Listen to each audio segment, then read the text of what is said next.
following account is real. Names have been changed to protect the living and the innocent.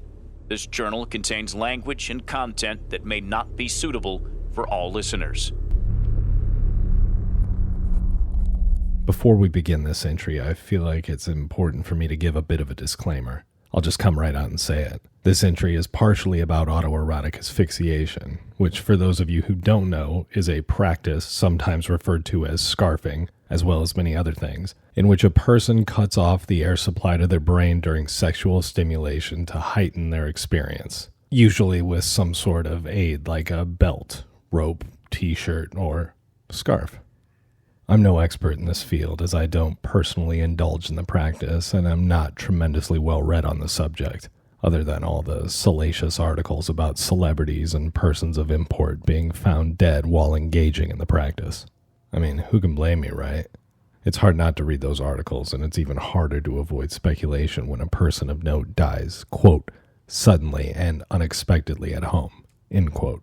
We've heard that phrase before, and I think we can all read between the lines on that one. Remember, if an obituary doesn't reveal a cause of death, you're well within your rights to assume the cause of death was either suicide or something embarrassing. Or in the case of autoerotic asphyxia, both. Now, in regards to the psychology, I have no understanding of what could lead someone down the self-asphyxiation path as a means for sexual gratification. I do have a few guesses, though. The whole thing just seems weird to me. And listen, I'm not against the practice. It's just not my cup of tea. Seems to me like there's just too much going on to manage the whole operation responsibly. Honestly, I'm a pretty simple guy with fairly pedestrian tastes, so the idea of jerking off with a bag over my head hanging in my closet never really appealed to me in a practical sense. Not that that's any of your business, but it seems important to state given the tone of the entry. Now, speaking in terms of autoerotic death, I've really only seen a handful of verified cases while working at the funeral home. So please understand that even though my opinions on the matter may be strong, I'm not an expert or enthusiast and will be speaking candidly and frankly throughout this episode in a way that could make some folks feel uncomfortable. Truth be told, I had some reservations about telling this story and other ones like it because I feel even the mere mention of autoerotic asphyxiation could be problematic for any impressionable and particularly bored listeners. So here's my formal disclaimer. Autoerotic asphyxiation is extremely dangerous and you shouldn't try it at home, or anywhere really, because rest assured, it will kill you. You may not die the first, second, or even 10th time. But to steal a phrase I've heard Ned say 1,000 times in mostly the wrong context, if you stay in the casino long enough, you're eventually bound to lose. Oh, there's one last thing. I hope this entry doesn't alienate anyone who might enjoy strangling themselves for sexual gratification. I support your free spirit and exciting lifestyle, but please, for my sake moving forward, make sure you have a spotter. And if you can't do that, at least write a note to your loved ones apologizing for making them find you with a belt around your neck and a hand in your pants. Hey listen, I'm not trying to judge, but if the way you're masturbating can cause your death, you're probably doing it wrong. My name is Grant, and these are my funeral home stories. Chapter 19, All Saints Day. Section 1, Breakfast. It's November 1st, 7:45 a.m. It's 58 degrees and raining this morning. This is my favorite part of year. 3 to 4 months after summer when the sun never really comes out all the way and everything is wet and dirty outside before the snow comes. I can't explain why I like the dark side of fall so much. I just do. I'm sitting in my car in the parking lot behind the funeral home eating a breakfast burrito from the gas station, listening to Skrillex at a volume that seems excessive for the hour but feels entirely appropriate considering the day ahead of me. You see, nothing gets me more pumped to work another mindlessly slow day of cleaning at the funeral home like brutally aggressive dubstep drops pulverizing what little functioning parts of my eardrums I have left. I used to roll my eyes when Mary would listen to this shit and tell her that dubstep was the junk food of music, but now that she's gone, I kinda get it. October was our slowest month in years, like painfully slow. 6 calls all month slow. It's really too bad there wasn't a Michael Myers type situation last night. Dozens and dozens of mutilated murder victims would be great for business. But nothing interesting ever happens here on Halloween. It was just another unremarkable October day. Quiet and boring. Hopefully we get some calls soon so my dad stops pulling his hair out and pacing around with a short fuse, convinced he's going to lose his shirt because no one's dying. Lack of death and dead bodies makes us all a little squirrely at the funeral home, but hey, that's part of the gig. Death has its natural ebbs and flows, but when it rains, it pours. If October was a light drizzle, then September was a fucking hurricane. I can't even remember a busier month. It was wild. We got 14 calls in the first 8 days, and the rest of the month followed suit. I went on 2 suicides, 2 car accidents, and 1 fairly disgusting decomp. Oh, you'll be happy to know I didn't puke up any corn chips on this one, but the smell did hang around in my nose for a few days. There was a particularly putrid sweetness at this call that was unlike any decomp call I've ever been on. It still wasn't as bad as the guy with the cats, though. But if I think hard enough about it, I can still recall the smell to the point of gagging. It's funny how that works. I also went on what felt like 100 nursing home calls in September. It was a bad month for little old Irma's. The Grim Reaper swung by our town and put a hurtin' on a couple of these assisted living communities, comparable to Michael Myers, but exponentially less dramatic. Nursing homes still make me feel terribly uncomfortable, and yet I find myself spending so much of my time there. They all brag in their brochures about their cleanliness and level of care for your loved one, but what they don't tell you is they all smell like piss and mothballs to varying degrees. Every single one of them, or at least the ones in our town. Imagine what it would be like to live there, just stewing in that haze of funk all day and all night, just waiting for the next game of bingo, or death. I suppose you get used to it after a while, but it doesn't seem like the ideal atmosphere to celebrate your golden years. You know, I've thought it a million times, but I'm committing it to paper right now. Please be advised that when I get old enough to be forced into a nursing home, kill me. I just can't imagine marinating in that smelly air for years waiting to find out whether or not God's real or hell exists. So please respect these wishes when the time comes that I am no longer mentally lucid, and smother me with a pillow in my sleep or throw me off an overpass. Just make sure you put a bag over my head and put my hand in my pants afterwards. I take another bite of my burrito and remember how fucking boring my day is going to be. Today, I'm deep cleaning the light fixtures in the chapel. That's 4 chandeliers and 8 wall-mounted glass and fabric antique lanterns. Oh my, what a treat for me. I crinkle the tinfoil wrapper around the top of my burrito and place it on the passenger seat. I look at the clock on my car stereo. It's 7:50 and I feel my leg vibrating. I turn down the music and reach into my pocket. Surprise, surprise. It's the only person that ever calls me these days. My 64-year-old best friend by default, Ned. I exhale deeply and simultaneously roll my eyes to myself before flipping my phone open. Hello? Grant, it's Ned.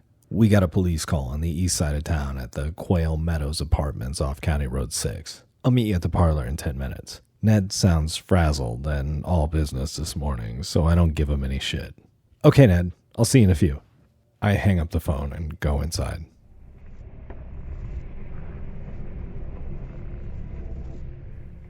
Section 2. Carelessness. Post-Carter and post-Mary, my apathy is run amok, and I don't take any real pride in what I do or pay all that much attention to detail anymore. That goes for everything. The funeral home, my lackluster attempt at a music career, and all my personal relationships. How's dating, you ask? Well, I'm in no position to date anyone at the moment. I'm far too self-involved and obsessed with the fact that my life is just spiraling downward one death call at a time. I have zero energy or enthusiasm to meet and feign interest in anyone else. I'm just not adulting well and feel like everyone's mad at me all the time. And truthfully, they probably are all fed up with my constant ho-hum pessimism and inability to think about other people's feelings. Hey, I get it. I do kind of suck right now. Oh yeah, I forgot Ned's birthday a couple weeks ago, and I think it really bummed him out. Or at the very least annoyed him, since he always gets me a card on my birthday. Finishing college while stuck in the grind of every other night and every other weekend on call for the funeral home has broken my spirit. That seems slightly too dramatic. It's not that bad. I'm probably just tired. Or dying. my attitude on work went from getting a job done the right way in a timely fashion to just getting the job done whenever it didn't interfere with something I thought was more important. Take, for example, Mrs. Albertson's headstone. About a month ago, I sold a $7,000 headstone to the Albertsons for their grandmother, Catherine, with a C. I think you can see where this is going. Anywho, the day I put in the order, I had tickets to go see Green Day a few hours away, so I had to leave the funeral home early. In my haste, while submitting the order, I spelled Catherine with a K. Now, you're probably thinking, Grant, doesn't the family have to approve a draft of sorts before the headstone is made, especially considering the amount of money they're paying? And the answer is yes, they do. But I had accidentally thrown away their signed draft and had to recreate another version with a forged signature the following day. Needless to say, it was a pretty careless decision on my end. And I paid for it. Literally. I paid the monument company $581 for their time, equipment, and personnel to resurface and correct the stone after Catherine with the C's 87-year-old husband called me directly on my cell phone and tore me a new asshole while he was standing over his wife's grave and fucked up headstone. He was not pleased and used a lot of colorful language to make sure I knew that not only was he unhappy, but also that we would be paying for the corrections. So that Green Day concert ended up costing me about $670 with the inclusion of the headstone. And all for them to play a bunch of music off that dog shit album American Idiot. Let's face it, they should have stopped after Insomniac. But I digress. Where was I? Oh yes, I was bragging to you about how shitty I am at my job now. You would have thought I would have learned a lesson from the Albertsons headstone debacle, but I didn't. I just kept on coasting, and still am. 3 nights ago at Marietta Henderson's house, a 2-story mid-century modern home that sits entirely out of place among the old brick and stone homes on Strong Avenue, I made another careless and costly mistake.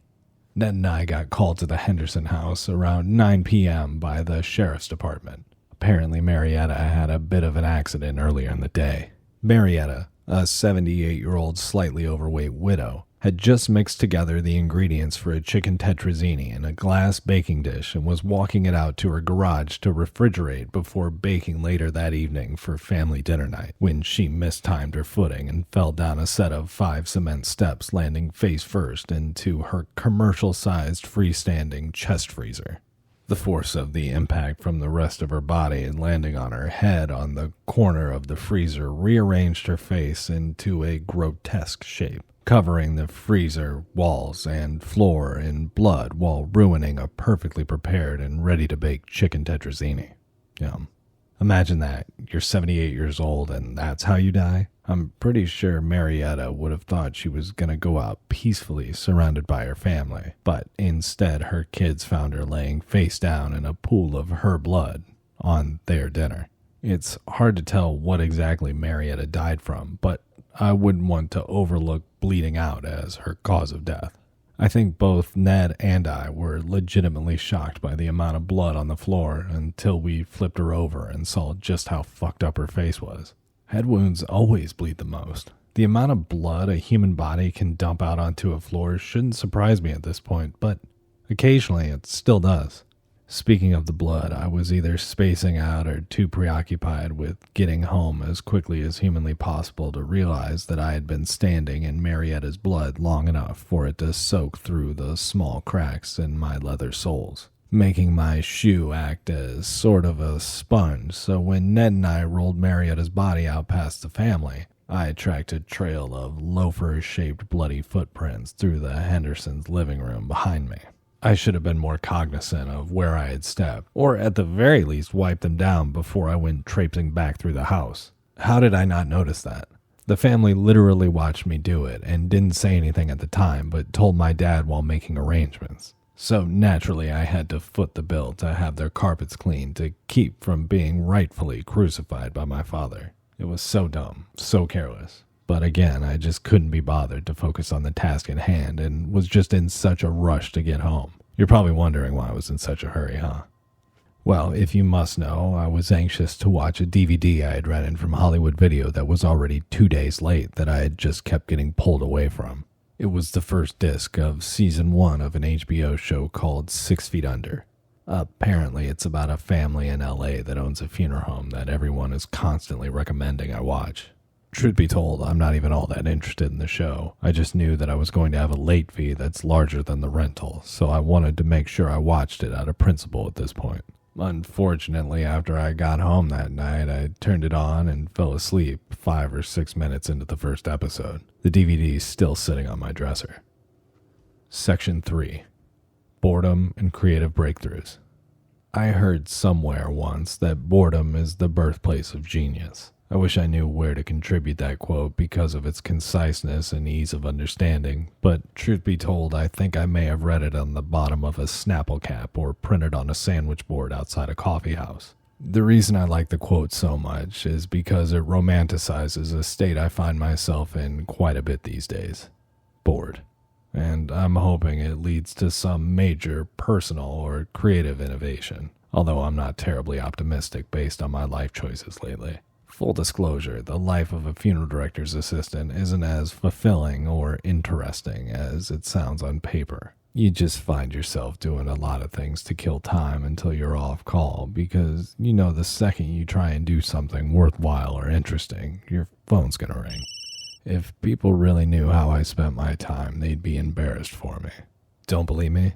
Well, during our September hot streak, I was on call one night, bored out of my mind at home, having a few illicit cocktails and rooting through some boxes in my basement when I found my Tamagotchi from 5th grade. It's literally the nerdiest fucking thing I've ever had. But nostalgia immediately washed over me as I held it in my hand and remembered the summer that I was completely obsessed with that thing. Excited by my find, the next morning I went to the drugstore and picked up a new battery, and my obsession picked up right where it left off.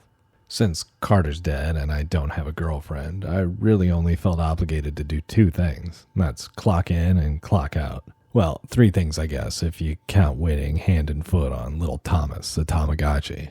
His constant beeping means constant activities, which makes my day pass a little quicker. Sad as it may sound, my little digital pet made the days a little less boring and therefore a little more tolerable. But then something happened, and since I'm still reeling from embarrassment, I won't share too many details. Other than one night, Thomas got very hungry and sick all at once and started to make a lot of noise in my front left suit pocket, which would have been totally cool if I wasn't standing in front of a family, wheeling out their dead teenage son who just overdosed on prescription medication in his bedroom. It was very uncomfortable and absolutely avoidable if I would have just had the foresight to check my coat pocket before Ned and I got out of the van. The level of panic I felt in that moment was colossal and crippling. I was absolutely mortified. But now in hindsight, it's kind of funny. The next morning I threw Thomas back in his storage box. I'm sure he's dead now. I'll tell you what, if my dad would have been on that call, I'd be dead now too. And for what reason? Because I was bored and became overly obsessed with a toy from the mid-90s? You know, as lame as my Tamagotchi obsession was, I suppose it could be worse. I could be one of those people who gets so bored I get wrapped up in extreme and aberrant activities like street racing, popping pills, dogfighting, or the ultimate activity built from boredom, autoerotic asphyxiation. Do you think the first person to autoerotic asphyxiate themselves was living a productive and exciting life? Maybe, but probably not. I mean, for fuck's sake, how many other things did he try before hanging himself while masturbating? I bet the feeling he got waking up after his first session was exhilarating, though. Otherwise, he probably wouldn't have told anyone, right? I have no idea when people started the practice, but autoerotic asphyxiation is a term I started hearing a lot on the news in the 90s and had no idea what it meant until I got a little older. I knew it had something to do with choking yourself for sexual gratification and seemed to be killing a surprising amount of celebrities, but like most people, I had no first-hand experience with this sort of thing. You see, I've mentally lumped autoerotic asphyxiation into the same category as skydiving and bullfighting, and that's activities whose inherent danger and potential for death outweigh my interest in trying or even learning the ins and outs of the practice. But hey, I'm still young and very bored, so I guess this is one of those never say never scenarios.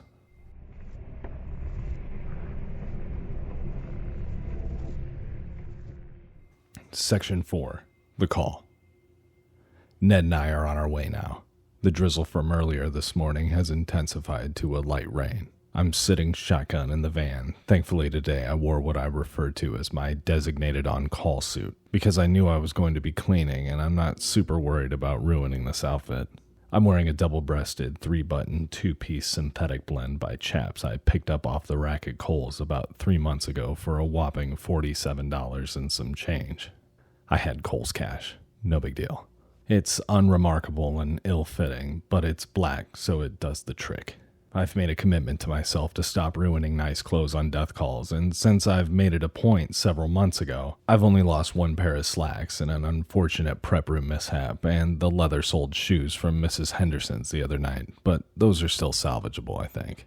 It's funny how much attention we, the employees at the funeral home, pay to death call clothes, considering no one on these calls ever notices or comments on how we're dressed. I mean, why would they?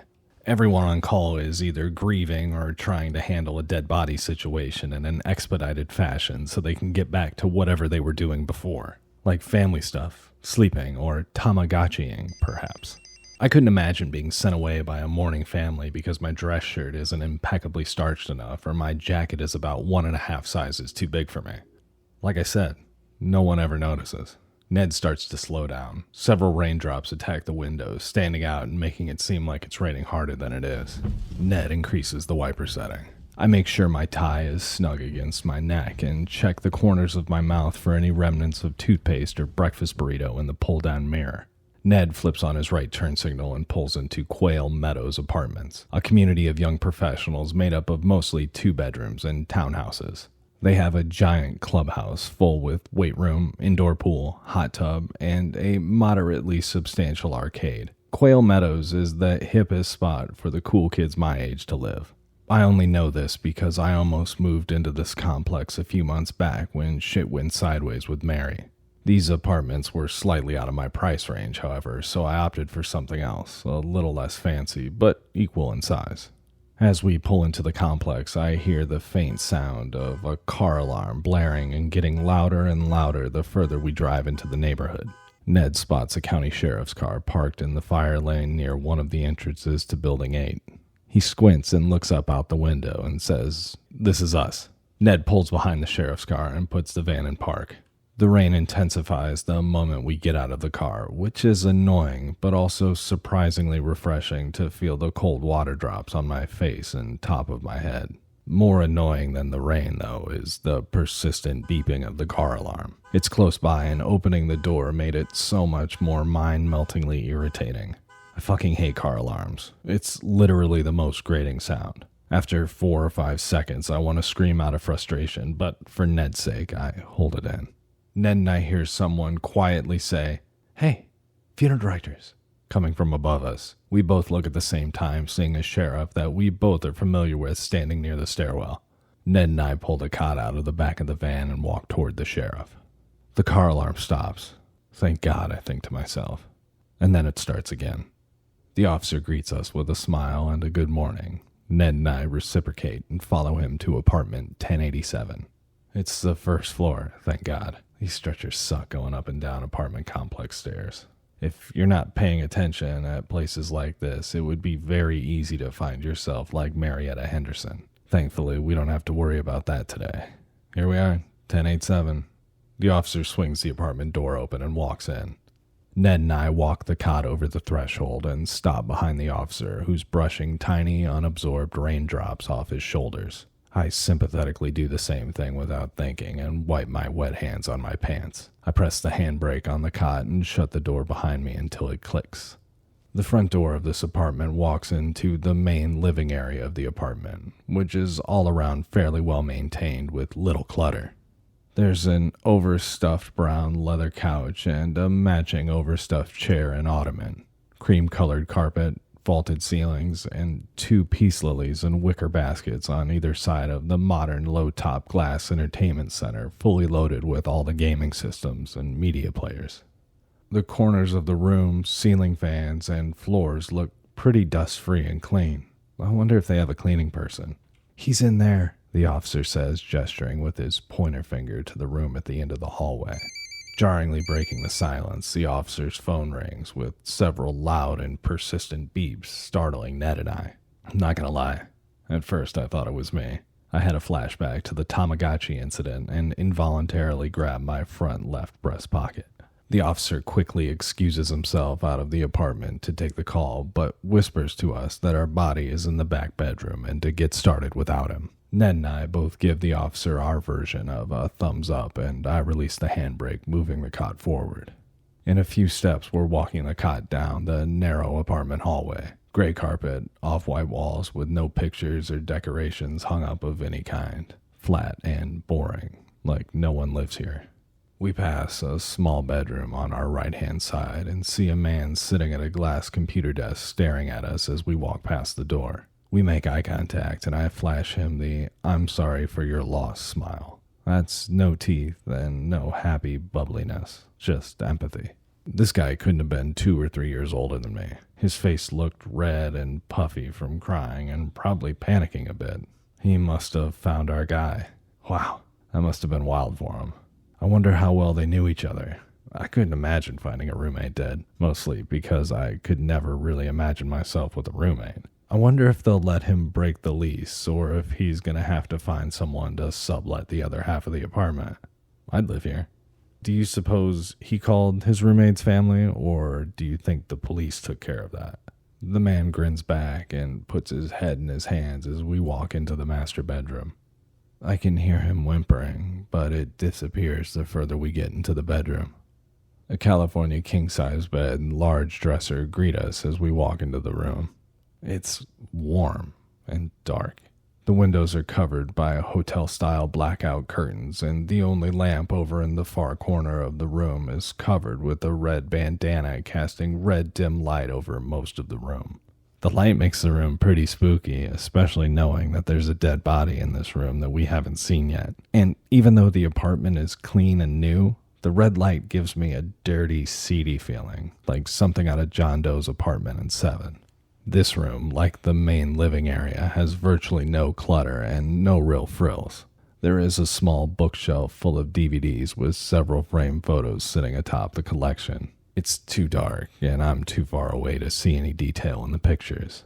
I can make out the bold letters on the Fight Club DVD spine, but can't make out any others. It looks like some might be in Japanese. Weird. That reminds me, I still need to take back disc 1 of 6 Feet Under. Damn it. The late fee is going to be as much as buying the box set now. I shut the door behind us once we park the cot so the roommate won't have to see anything else that will further traumatize him this morning. Plus, his faint whimpers are either making me very sad or annoying me in the same way the car alarm was, which I just realized stopped.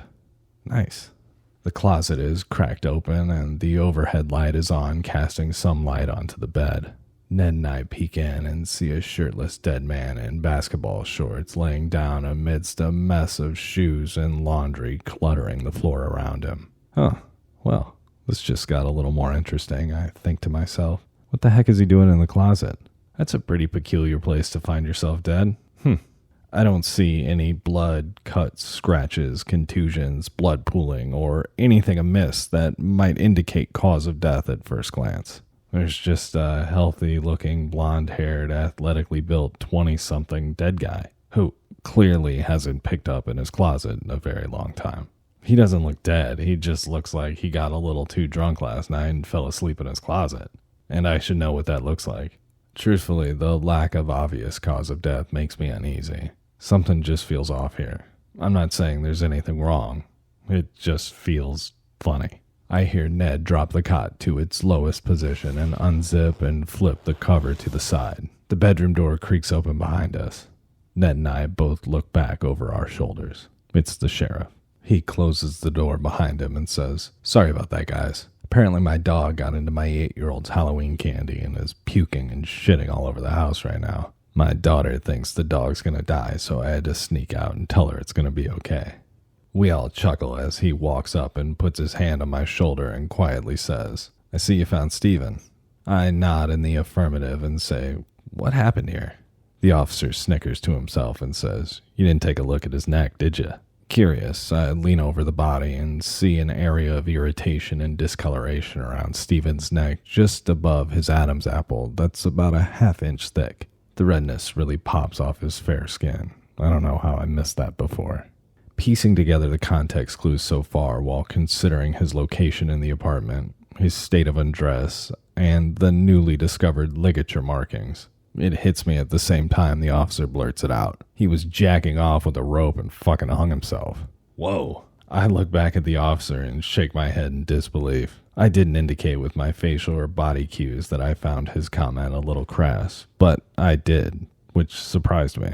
Yep, this guy David Carradined himself, the officer says while fighting off a grin. Roommate said he came home this morning around 7 and thought it was weird he hadn't heard a peep from Stephen after the Halloween party they both went to last night. And when he came in here to debrief the events of the evening, he found Stephen hanging from his clothes rack in the back of his closet with one hand in his pants and his other hand trying to free his neck from the soft white rope he'd used to suspend himself. I examined the rod running from one side of his closet to the other, filled with dress shirts, suits, slacks, and so on. It's very similar to the rod in my closet, but I'm fairly certain mine wouldn't support the body weight of a person plus all the clothes without collapsing into a giant heap of clothes, CDs, shoes, and old backpacks. That's pretty impressive work by the person who installed this organizer. I had no idea these things could hold so much weight. It's kind of blowing my mind. The car alarm starts in the distance again, but it's faint and only slightly irritating now.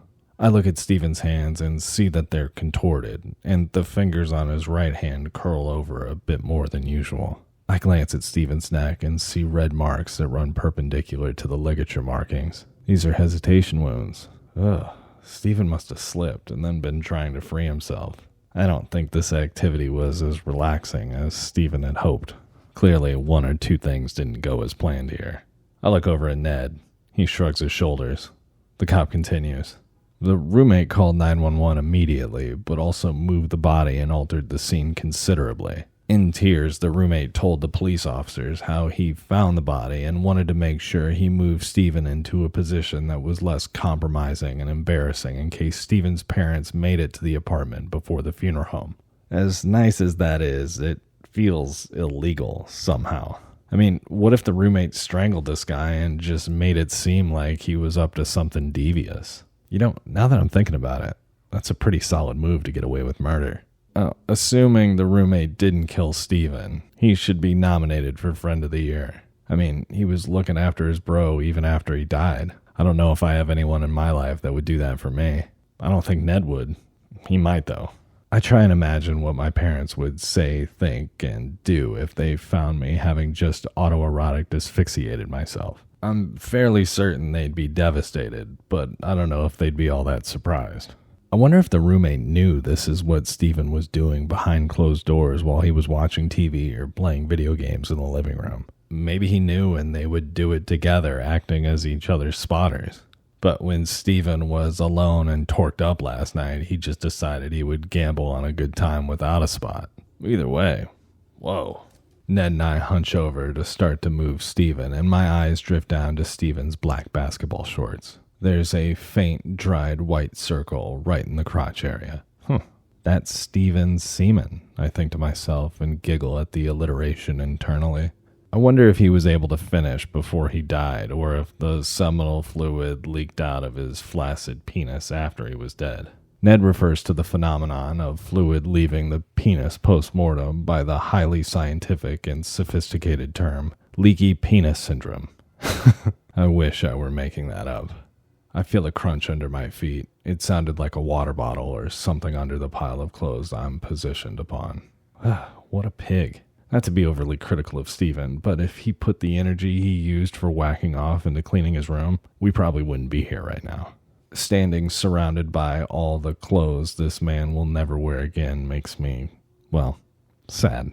I'm sad for this guy's wasted life. I'm sad his roommate had to find him. I'm sad his parents are going to have to tell their friends that Stephen had an accident without going into too many details at the visitation and funeral. What a lonely and misguided person Stephen must have been to have died in such an undignified way. A wave of thoughts crashed down on me in this moment. We wrap Stephen in a sheet and place him onto the stretcher for his final exit from his apartment. On our way out of the bedroom, I see a picture hung up on the wall by the door frame. It's one of those Olin Mills 8.5 by 11 group shots with a woodland background. I squint and see a younger version of the man we just removed from his closet with 4 other people. This must be Stephen's family. Ugh, I wish I didn't see that. As the officer escorts us out of the apartment, the roommate is standing in the living room with something in his hands. It appears to be a small spool of soft white fabric rope with large loops tied on both ends. The roommate hands the rope to the officer and acknowledges Ned and I with a smile through a frown as we walk past. I can't help but wonder what that rope is. Is that the rope? I figured Stephen's rope would have been bagged up as evidence by now, and probably was. Or was that Stephen's extra rope for the same purpose in case he misplaced his primary sexual aid? Or is that the roommate's rope, and he just wants to get it out of the apartment so he doesn't ever find himself in the same position as Stephen? The roommate makes eye contact with me for a moment before setting his gaze back at his feet. The officer opens the door to the outside, and the car alarm that's been going off this whole time floods the apartment with sound. It feels louder now. Section 5. Bedroom Experimentation. It's later now. It's actually 10:14. I'm sitting on my bed with a cocktail in my hand, spacing out, just staring at the TV. It was too cold and rainy to do anything productive after work today, so I've just been sitting inside, twiddling my thumbs, trying to keep myself from dying of boredom. I should have just went to bed early, but I decided to start the first episode of 6 Feet Under for the 3rd time, and I have to say, I've never been less interested in anything. The funeral home on 6 Feet Under is nothing like ours, and everyone on the show is just fucking unlikable. I get it's a hit, but it's just not my cup of tea.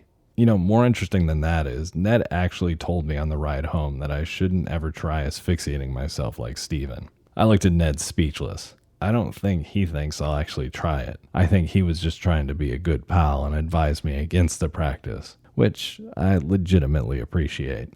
I just don't think Ned wants to get called out to my house and find me like that, even if I didn't get him a birthday card this year. I pick up the remote and turn off the first episode of 6 Feet Under for the 3rd time. It's quiet now, and I can hear the raindrops tapping on my window. It's nice, but I'm so bored. I should just go to bed, but it feels too early, and honestly, I'd like to get at least one more drink in my system this evening. I stand up and look around my room for something to do. Anything. Just something to stimulate me for a few minutes. I grab my cocktail and start to walk toward the door into the hallway, stopping in front of my closet. I turn the light on and go in. Looking around, I realize that Stephen and I have very similar closets. I walk up to the thick metal rod that holds my clothes and is connected to a shelf holding up my CD collection, sweaters, and odds and ends, and wrap the hand that isn't holding my drink around the rod and pull lightly. It doesn't budge. Wow, I think to myself, I suppose this would support my weight after all. Being the slightly hammered amateur scientist I am, I commit to the experiment. I place my hand around the metal one more time and slowly put all my body weight down on the rod. I drunkenly chuckle and say to myself, holy shit, this thing's I hear a large crack, and suddenly I feel gravity pull me to the ground along with my entire CD collection and the Jack and Coke I had in my hand. Fuck. I just destroyed my closet, and I'm covered in and surrounded by all of my broken things. Well, I guess I know what I won't be doing this evening. My name is Grant, and these are my funeral home stories.